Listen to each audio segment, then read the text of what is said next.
Bismillahirrahmanirrahim. Assalamualaikum warahmatullahi wabarakatuh. Innal hamdalillah usholli wa usallimu ala Rasulillah wa ala alihi washabihi wa mawalah.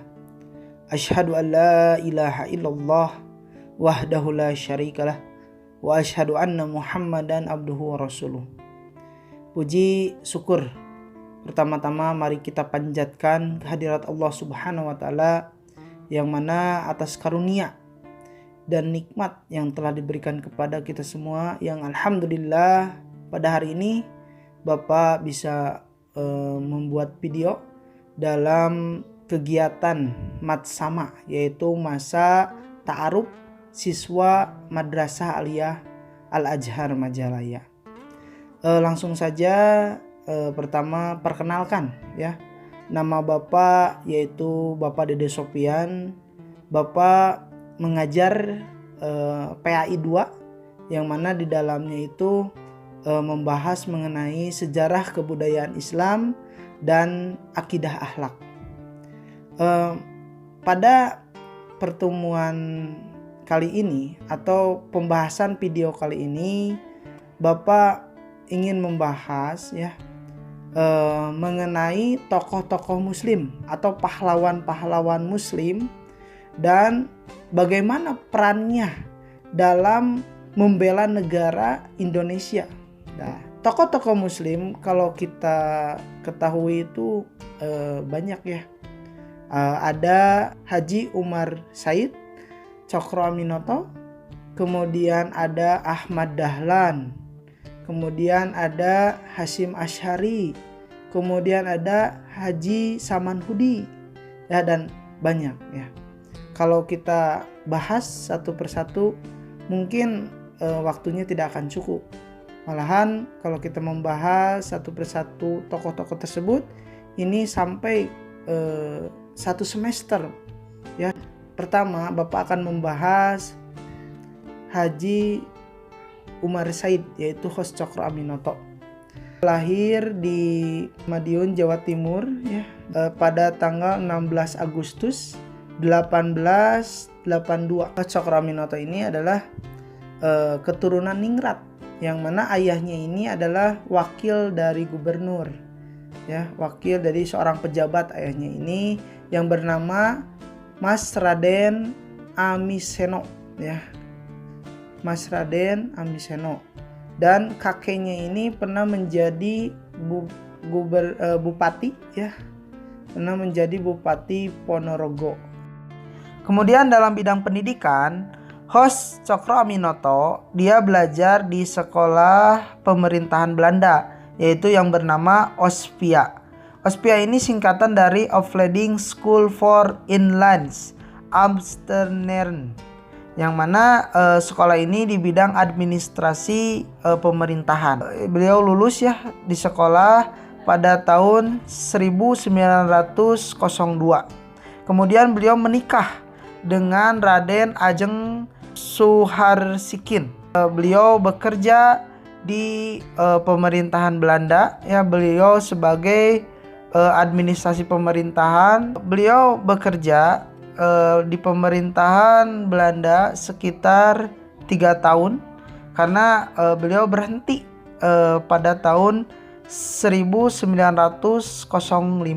pindah ke Surabaya. Ketika beliau di Surabaya, beliau lanjutkan pendidikan di sekolah permesinan. Dia bekerja di pabrik gula.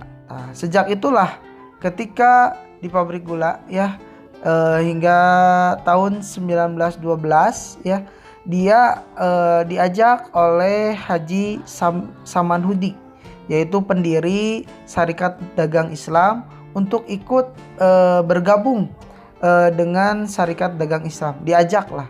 Akhirnya Tjokroaminoto pun masuk Syarikat Dagang Islam. Dan ketika itu di Syarikat Dagang Islam, Tjokroaminoto pun memberikan gagasan ya kepada Haji Samanhudi ya untuk mengganti ya gerakan dagang menjadi gerakan politik ya, yaitu mengganti Syarikat Dagang Islam, digantikan namanya menjadi Syarikat Islam ya. yang mana Syarikat Dagang Islam ini bertujuan untuk memonopoli perdagangan ya pada saat itu, perdagangan Hindia Belanda. Tetapi Hindia Belanda pada saat itu sudah haluannya itu sudah menjadi kolonialisme, yaitu sudah menjajah, berkoloni atau menempat tinggal. Akhirnya bagaimana? Akhirnya Ho Cokro Aminoto memberikan gagasannya, yaitu dengan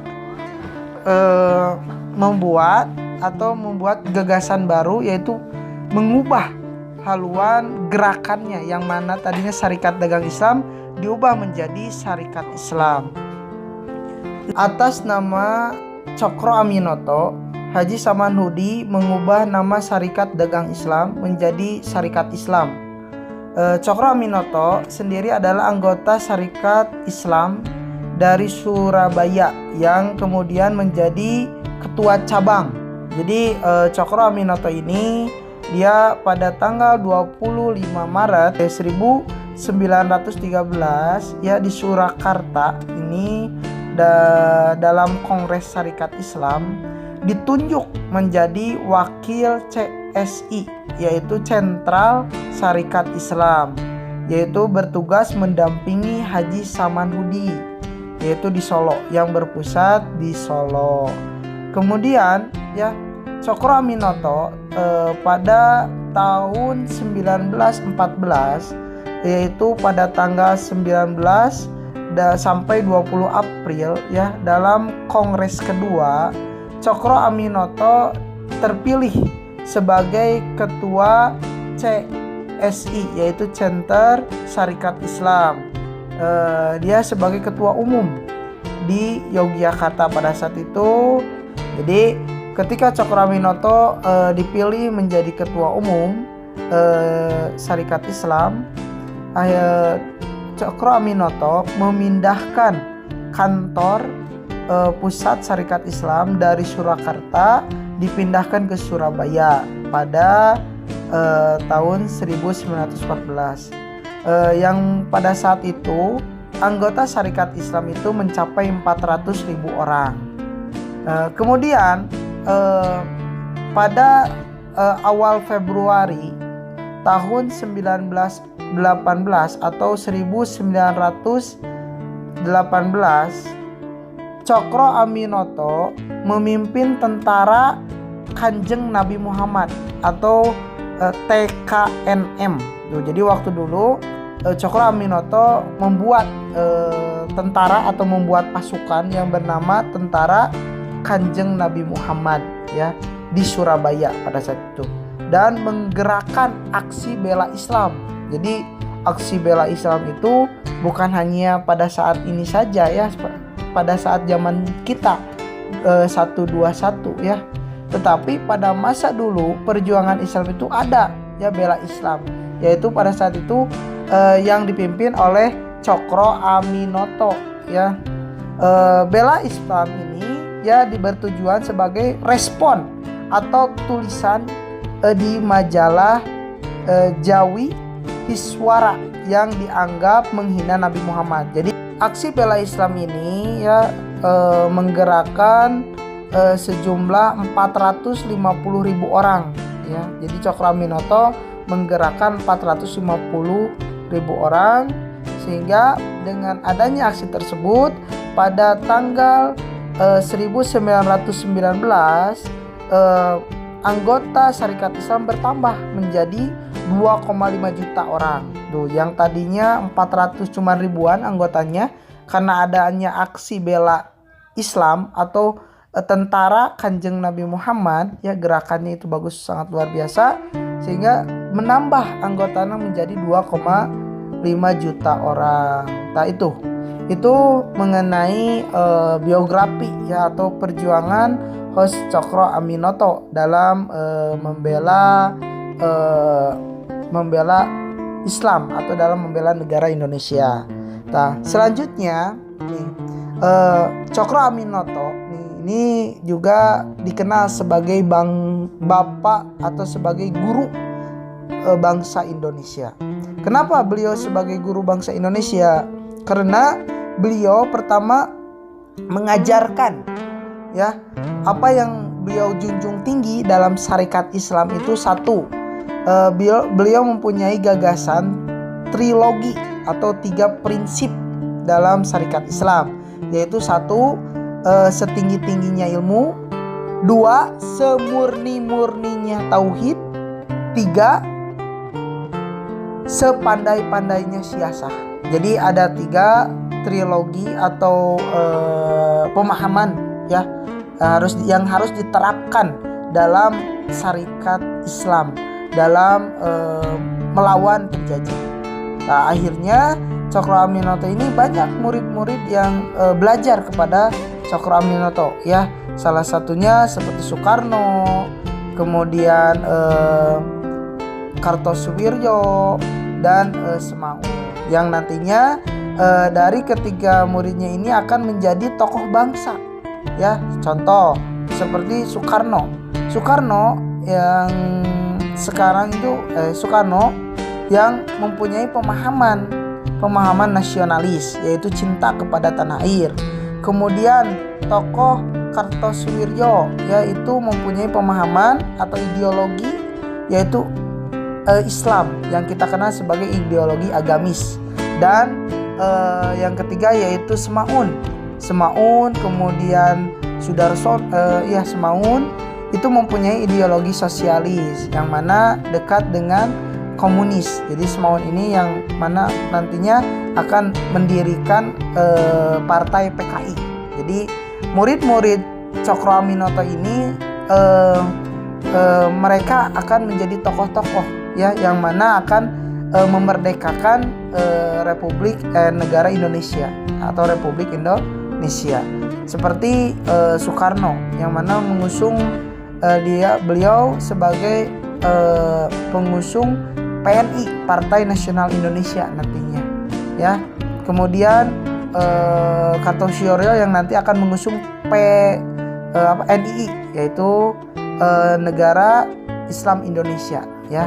Yang mana tokoh-tokoh ini adalah tokoh-tokoh yang berguru kepada Cokro Aminoto, karena dalam prinsip Cokro Aminoto itu yang tadi yaitu sepandai-pandainya ilmu, ya. Satu, sepandai-pandainya ilmu, bahwa apabila kita ingin menjadi orang pemimpin, menjadi seorang pemimpin, maka ilmu, ya, junjung tinggilah ilmu setinggi-tingginya, ya.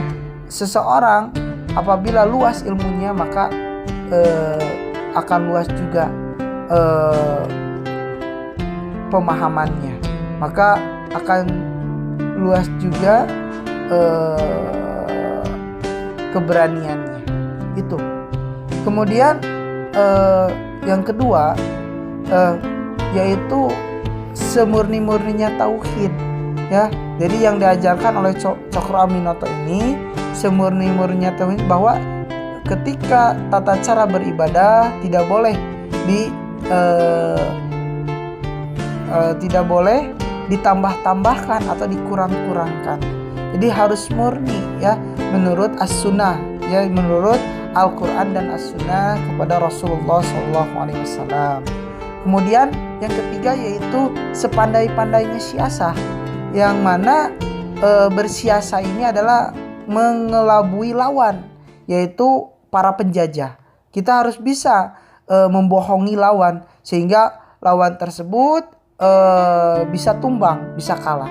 Bagaimana sepandai-pandainya siasah ini? Sehingga hal ini makanya dalam Islam diajarkan, ya, untuk bersiasah, ya. Jadi berbohong dalam kebaikan atau menjatuhkan lawan dalam kebenaran itu, ya. Itu, ya, mungkin mengenai tokoh Host Cokro Aminoto. Kemudian Host Cokro Aminoto ini selalu memberikan gagasannya yang selalu diajarkan dan diingat oleh murid-muridnya itu yaitu kata Cokro Aminoto mengenai, jika engkau menulis maka jadilah seorang wartawan, dan jika engkau berbicara jadilah seperti orator. Makanya ketika Soekarno ya, kemudian Semaun, kemudian Kartosoewirjo belajar kepada Hos Cokroaminoto, mereka selalu giat ya. Ketika Soekarno, dia selalu belajar berpidato ya. Dia berpidato seperti orator ya, sehingga orang lain mampu mendengarkannya. Karena orator ini selalu penyemangat, selalu semangat dalam berbicaranya, selalu tegas, selalu optimis, dan selalu semangat. Mungkin cukup sekian ya dari Bapak. Ya, mohon maaf apabila penyampaiannya banyak kekurangan ya. Karena meskipun kita tidak bertatap muka, mudah-mudahan apa yang Bapak sampaikan dapat bermanfaat ya, bagi kita semua ya, bagi Bapak sendiri khususnya, bagi para siswa-siswi ya. Mudah-mudahan bermanfaat. Mungkin sekian dari Bapak. Hada wallahu yar'ana wa yahfaduna walhamdulillahirabbil alamin. Wassalamualaikum warahmatullahi wabarakatuh.